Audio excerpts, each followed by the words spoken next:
স্বাগত আরটিভির সংবাদে। আপনাদের সঙ্গে আছি আমি হীরামণি। রাজস্ব কাঠামোকে জনবান্ধব হিসেবে গড়ে তুলতে সরকার বদ্ধপরিকর। দেশের স্বার্থে এনপিআরকে জনগণের কাছে আস্থার জায়গা তৈরি করতে হবে বলে জানিয়েছেন প্রধানমন্ত্রী তারেক রহমান। বলেন, জনগণের উপর অধিক করের বোঝা চাপিয়ে দেওয়া নয়, বরং বেশি সংখ্যক মানুষকে কর প্রদানে উৎসাহিত করা এনবিআরের দায়িত্ব। রাজধানীতে জাতীয় রাজস্ব সম্মেলনে প্রধান অতিথির বক্তব্যে এসব কথা বলেন প্রধানমন্ত্রী। শামীম চৌধুরীর রিপোর্ট। বাংলাদেশ আজ বিশ্ব দরবারে মর্যাদার আসনে। দেশের অভ্যন্তরীণ সম্পদ ও রাজস্ব আহরণ বৃদ্ধি, আয়কর, ভ্যাট ও শুল্ক আদায়ে গতিশীলতা আনতে নতুন কৌশল নির্ধারণের পাশাপাশি করদাতা ও এনবিআরের মধ্যে দূরত্ব কমিয়ে আনতে দ্বিতীয়বারের মতো জাতীয় রাজস্ব সম্মেলনের এ আয়োজন। একটি রক্তক্ষয়ী যুদ্ধের মধ্য দিয়ে জন্ম নেয় স্বাধীন। রাজধানীর শেরেবাংলা নগর চিনমৈত্রী আন্তর্জাতিক সম্মেলন কেন্দ্রে চলতি অর্থ বছরের ৬,০৪,০০০ কোটি টাকা রাজস্ব আদায়ের লক্ষ্যমাত্রা অর্জনের কৌশল এবং কর বাড়ানোর বিভিন্ন পরিকল্পনা তুলে ধরে এনবিআর। এর সামনে এখন শুধু একটাই আওয়াজ, ৬,০৪,০০০ কোটি টাকার লক্ষ্যমাত্রা অর্জন করা। এ সময় নিজেদের বিভিন্ন দাবি, প্রস্তাব, সমস্যা ও চ্যালেঞ্জ তুলে ধরেন এনবিআরের ঊর্ধ্বতন কর্মকর্তারা। আমাদের এটাকে কোপ আপ করার জন্য যে কন্টিনিউয়াস ট্রেনিং দরকার, এবং এই ট্রেনিং কিন্তু গতানুগতিক ট্রেনিং, স্পেশালাইজড ট্রেনিং। মত বিনিময়ে তাদের প্রশ্নের জবাব দেন প্রধানমন্ত্রী তারেক রহমান। আপনারা যেটি চাইছেন সরকারের কাছে, সরকার অবশ্যই অত্যন্ত গুরুত্বের সাথে এটি বিবেচনা করবে, এবং আমরা চাই যারা সৎ, যারা দক্ষ অফিসার্স আছেন তাদেরকে আরো বেশি করে কাজ করার সুযোগ করে দিতে, তারা যাতে দেশের জন্য আরো বেশি কন্ট্রিবিউট করতে পারেন, এবং সেই কারণে যে পরিবেশ তৈরি করা দরকার, সরকারের সর্বোচ্চ চেষ্টা থাকবে সেই পরিবেশটা তৈরি করা। পরে আনুষ্ঠানিক বক্তব্যে প্রধানমন্ত্রী বলেন, কর ব্যবস্থাপনা কিংবা কর আদায় পদ্ধতি সহজ এবং দুর্নীতি ও হয়রানি মুক্ত হওয়া প্রয়োজন, যাতে স্বেচ্ছা প্রণোদিত হয়ে কর আদায়ে স্বাচ্ছন্দ্য বোধ করেন জনগণ। একই করদাতাদের ওপর বারবার করের বোঝা বাড়িয়ে রাজস্ব বৃদ্ধির নীতি খুব সম্ভবত টেকসই পদ্ধতি নয়, বরং কর প্রদানে সক্ষম ব্যক্তিদেরকে শনাক্ত করে তাদেরকে যথাযথ নিয়মে করের আওতায় আনার ব্যবস্থা করার কার্যক্রম উদ্যোগ গ্রহণ করা বোধহয় অত্যন্ত প্রয়োজন। এই জন্য ডিজিটালি আধুনিক ডাটা ভিত্তিক কর প্রশাসন গড়ে তোলার খুব সম্ভবত কোনো বিকল্প নেই। ভ্যাট প্রশাসনের জটিলতার কারণে ব্যবসা বাণিজ্য যাতে বাধাগ্রস্ত না হয় সেই বিষয় নিশ্চিত করতে রাজস্ব কর্মকর্তাদের প্রতি আহ্বানও জানান তিনি। দক্ষ ব্যবস্থাপনার মাধ্যমে জাতীয় রাজস্ব বোর্ডকে এমনভাবে গড়ে তোলা প্রয়োজন যেখানে মানুষ এই প্রতিষ্ঠানকে ভয় না করে বরং বিশ্বাস করবে। পরে এনবিআরের বিভিন্ন স্টল ও মিউজিয়াম পরিদর্শন করেন প্রধানমন্ত্রী। শামীম চৌধুরী, আরটিভি, ঢাকা। বিএনপির নির্বাচনী ইশতেহার বাস্তবায়নে প্রধানমন্ত্রী তারেক রহমানের হাতকে শক্তিশালী করতে কাজ করবেন বলে জানিয়েছেন নতুন যুক্ত হওয়া 4 স্থায়ী কমিটির সদস্য।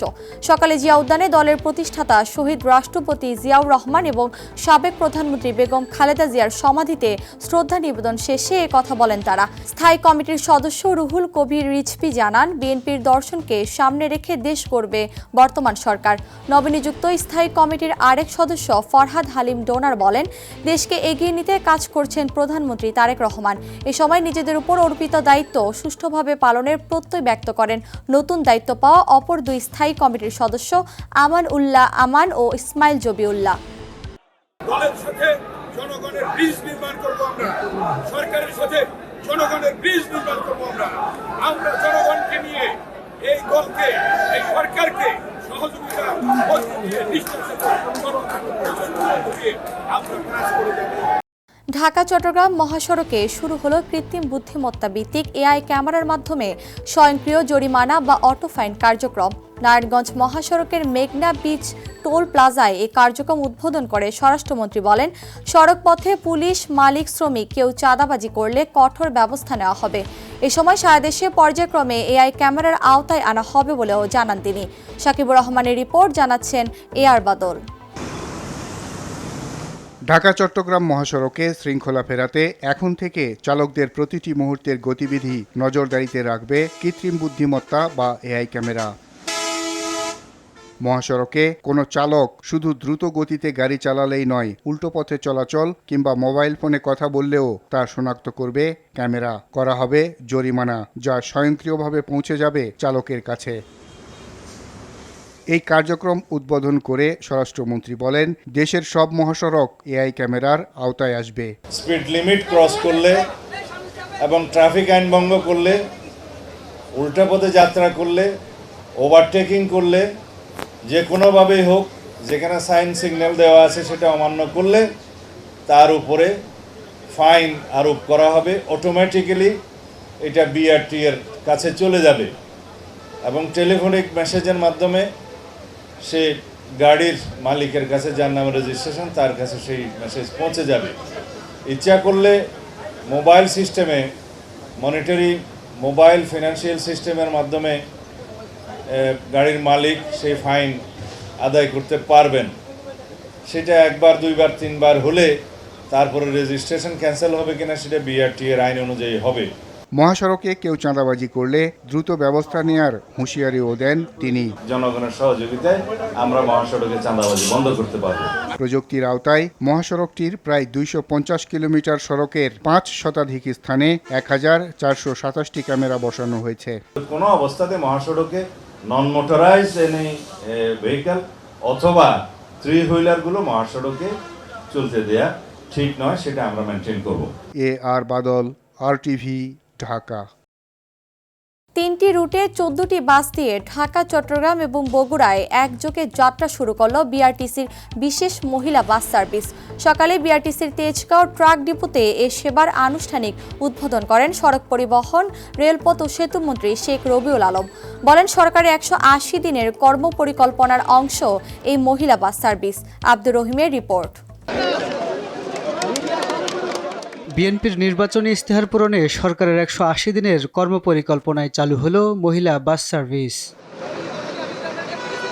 নারী চালক এবং কাউন্টার দ্বারা পরিচালিত এ সেবা নারীর ক্ষমতায়নের পথে এক বড় সাফল্য বলে মনে করেন সংশ্লিষ্টরা। একটা ভালো মন নিয়ে আমরা অফিস করবো, গাড়িতে উঠবো, ওখানে ভালো একটা পরিবেশ মন নিয়ে আমরা অফিস ঢুকবো। এটা বাস্তবায়ন এখন হচ্ছে, আস্তে আস্তে আপনি এটা দেখবেন আরো বড় পরিসরে হচ্ছে, আরো ভালো কিছু হচ্ছে, আপনি সেটা দেখতে পাবেন। উদ্বোধনী অনুষ্ঠানে বিআরটিসি চেয়ারম্যান বলেন, মহিলা বাস সার্ভিস পরিচালনায় ইতিমধ্যে নারী চালকদের হালকা যান থেকে ভারী যানবাহন চালানোর প্রশিক্ষণ দেওয়া হয়েছে এবং ভবিষ্যতে ইলেকট্রনিক ভেহিকেল চালানোর জন্যও নারীদের প্রশিক্ষণ দেওয়া হবে।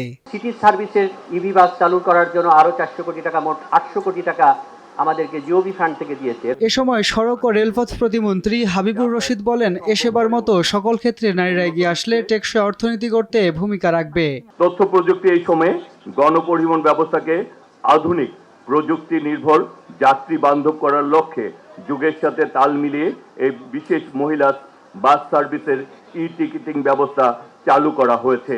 এদিকে নারী যাত্রীদের নিরাপত্তা ও স্বাচ্ছন্দ্য বাড়ানোর পাশাপাশি পরিবহন খাতে নারীদের কর্মসংস্থান ও অংশগ্রহণ বাড়ানোই এ উদ্যোগের মূল লক্ষ্য। আমরা সেই নারীদের জন্য রাষ্ট্রীয় অর্থনীতি, রাষ্ট্রীয় ব্যবস্থাপনায় একটা নিরাপদ স্বস্তির যাতায়াত নিশ্চিত করতে চাই, সহ অবস্থান নিশ্চিত করতে চাই। সেই জায়গা থেকে এই উদ্যোগ, এটা এই সরকারের অঙ্গীকার এবং তা বাস্তবায়ন হতে চলেছে। নারীদের সর্বোচ্চ নিরাপত্তা নিশ্চিতে প্রতিটি বাসে বসানো হয়েছে সিসি ক্যামেরা, পাশাপাশি টিকিট সিস্টেমে আনা হয়েছে ডিজিটাল পদ্ধতি। আব্দুর রহিম, RTV, ঢাকা। 2024 সালের 5 আগস্ট কারাগার থেকে পলাতক 2247 জন বন্দীর মধ্যে 690 জন এখনও পলাতক রয়েছে বলে জানিয়েছেন কারা মহাপরিদর্শক ব্রিগেডিয়ার জেনারেল সৈয়দ মোহাম্মদ মোতাহার হোসেন। দুপুরে কারা অধিদপ্তরের সংবাদ সম্মেলনে কথা বলেন তিনি। বলেন, জঙ্গি সংশ্লিষ্টতায় সাজাপ্রাপ্ত 9 জন পলাতক ছিলেন, এর মধ্যে 6 জনকে আটক করা হয়েছে। তিনি আরও বলেন, 2024 সাল থেকে 2026 সালের জুলাই পর্যন্ত কারাগারে 342 জন বন্দীর মৃত্যু হয়েছে। কারাগারকে সংশোধন ও পুনর্বাসনমুখী করার লক্ষ্যে বাংলাদেশ জেলের নাম পরিবর্তন করে কাস্টেডিয়াল অ্যান্ড কারেকশন সার্ভিস বাংলাদেশ করার উদ্যোগ নেওয়া হয়েছে বলেও জানান কারা মহাপরিদর্শক। সাম্প্রতিক যে ঘটনাগুলো ঘটছে এটার সাথে তাদের কোনো কানেকশনস আছে কিনা, বাট আপনাকে যদি স্টেটটা বলি, বিভিন্ন জঙ্গি সংগঠনের যেগুলো আমাদের লিস্টেড, মানে যেগুলো বিভিন্ন জঙ্গি সংশ্লিষ্টতার কারণে কারাগারে আটক ছিলেন, 9 জন বন্দী পালিয়ে গিয়েছিলেন, তার মধ্যে 6 জন ইতিমধ্যে গ্রেপ্তার হয়েছেন এবং বাকি 3 জন পলাতক রয়েছেন। নোয়াখালীর বেগমগঞ্জে 14 দিন বয়সী নবজাতক ছেলেকে প্লাস্টিকের ড্রামে ফেলে হত্যার অভিযোগ উঠেছে মায়ের বিরুদ্ধে। এ ঘটনায় শিশুটির মা ফাতেমা বেগমকে জিজ্ঞাসাবাদের জন্য পুলিশ হেফাজতে নেওয়া হয়েছে। সোমবার রাতে উপজেলার মজুমদার হাটে ঘটনা ঘটে। পুলিশ জানায়, সোমবার সন্ধ্যা থেকে নবজাতক নিখোঁজ থাকায় পরিবারের সদস্যরা খোঁজাখুঁজি করলে এক পর্যায়ে ঘরে থাকা পানির ড্রাম থেকে শিশুটির মরদেহ উদ্ধার করা হয়। পুলিশের দাবি, জিজ্ঞাসাবাদে ফাতেমা সন্তানকে ড্রামের পানিতে ফেলে হত্যার কথা স্বীকার করেছেন। শিশুর কান্নাকাটি ও ঘুমের ব্যাঘাত ঘটানোর কারণে এ ঘটনা ঘটান বলে জানান তিনি। এবার আন্তর্জাতিক প্রসঙ্গ। যুদ্ধের ধ্বংসস্তূপ, আতঙ্ক আর অনিশ্চয়তার মধ্যে শিশুদের জন্য একটু স্বস্তির জায়গা তৈরি হয়েছে গাজা শহরে। তাঁবুকে রূপ দেওয়া হয়েছে ইনডোর খেলাঘরে। প্রতিদিন যেখানে ছুটে যায় প্রায় 1000 শিশু। খেলাধুলা, লাফালাফি আর ভিডিও গেমে কিছুটা সময় কাটিয়ে যুদ্ধের ভয়াবহতা ভুলে থাকার চেষ্টা করছে তারা। যুদ্ধের মাঝেও শিশুদের স্বাভাবিক শৈশব ফিরিয়ে দেওয়ার এই উদ্যোগ এখন অনেক পরিবারের কাছে আশার প্রতীক হয়ে উঠেছে। ইমতিয়াজ আহমেদের রিপোর্ট। গাজা শহরের এই তাঁবুটি এখন মুখর থাকে শিশুদের হাসি আর খেলাধুলায়। যুদ্ধের ভয়াবহতার মধ্যে তৈরি এই ইনডোর খেলাঘরে প্রতিদিন পরিবারের সঙ্গে আসে প্রায় 1000 খানেক শিশু। কেউ লাফাচ্ছে, কেউ খেলছে ভিডিও গেম, আবার কেউ বন্ধুদের সঙ্গে মেতেছে নানা ধরনের খেলায়। অভিভাবকদের চোখের সামনে নিরাপদ পরিবেশে সময় কাটাচ্ছে শিশুরা। খেলাঘরটির মালিক জানান, 6 মাস আগে চালু করা হয় এটি। বিদেশের বিভিন্ন ইনডোর প্লেগ্রাউন্ডের ধারণা থেকে অনুপ্রাণিত হয়ে নিজের সন্তানদের পাশাপাশি গাজার অন্য শিশুদের জন্য এটি তৈরি করেন তিনি। জায়গাটি নিরাপদ মনে হওয়ায় অভিভাবকরা শিশুদের এখানে এনে স্বস্তি পান। যুদ্ধের কারণে সন্তানদের রাস্তায় একা ছেড়ে দিতে ভয় পান তারা। শিশুরা এখানে আনন্দে খেলতে পারে, প্রাণ খুলে হাসতে পারে এবং নিজেদের উচ্ছ্বাস ও শক্তি প্রকাশ করতে পারে। যুদ্ধের কারণে বাইরে সন্তানদের খেলতে দিতে ভয় পান অনেক অভিভাবক। বোমা হামলা কিংবা ধসে পড়া ভবনের ধ্বংসাবশেষে যে কোনো সময় ঘটতে পারে দুর্ঘটনা। তাই এই জায়গাটিকেই নিরাপদ আশ্রয় হিসেবে বেছে নিচ্ছেন তারা। 3 বছরের ধ্বংসযজ্ঞের পর শিশুদের জন্য নিরাপদ জায়গা খুঁজে পাওয়া কঠিন। বাড়ি, রাস্তা কিংবা আশপাশের কোথাও নেই আগের মতো নিশ্চিন্ত পরিবেশ। তাই এই খেলাঘরকে অনন্য সুযোগ হিসেবে দেখছেন স্থানীয়রা। 3 বছরের ধ্বংসযজ্ঞের পর এই জায়গাটি শিশুদের নিরাপদে খেলাধুলার সুযোগ করে দিচ্ছে। বাড়ি, রাস্তায় কিংবা অন্য কোথাও নিরাপদ জায়গা খুঁজে পাওয়া কঠিন। এই পরিস্থিতিতে গাজার শিশুদের জন্য জায়গাটি একটি অনন্য সুযোগ তৈরি করেছে। যুদ্ধ আর ধ্বংসের মধ্যেও তাদের জীবনে একটু রং ফিরিয়ে আনাই এই উদ্যোগের লক্ষ্য। ইমতিয়াজ আহমেদ, RTV। সংযুক্ত আরব আমিরাতে অনুষ্ঠিত হতে যাওয়া নারী এশিয়া কাপ ক্রিকেট ও 20তম এশিয়ান গেমসের জন্য দল ঘোষণা করেছে বাংলাদেশ ক্রিকেট বোর্ড BCB। 2 টুর্নামেন্টের জন্যই একই দল রাখা হয়েছে। নিগার সুলতানা জ্যোতিকে অধিনায়ক করে শক্তিশালী দল দিয়েছে বাংলাদেশ। দলে আছেন অভিজ্ঞ নাহিদা আক্তার, শারমিন সুলতানা, সুবহানা মুস্তারির মতো ক্রিকেটাররা। এশিয়া কাপ শুরু হবে 28 আগস্ট, পর্দা নামবে 13 সেপ্টেম্বর। পরে বাংলাদেশ নারী দল সরাসরি জাপানে 20তম এশিয়ান গেমসে অংশ নিতে উড়াল দিবে। RTV সংবাদ এ পর্যন্তই। ধন্যবাদ সবাইকে।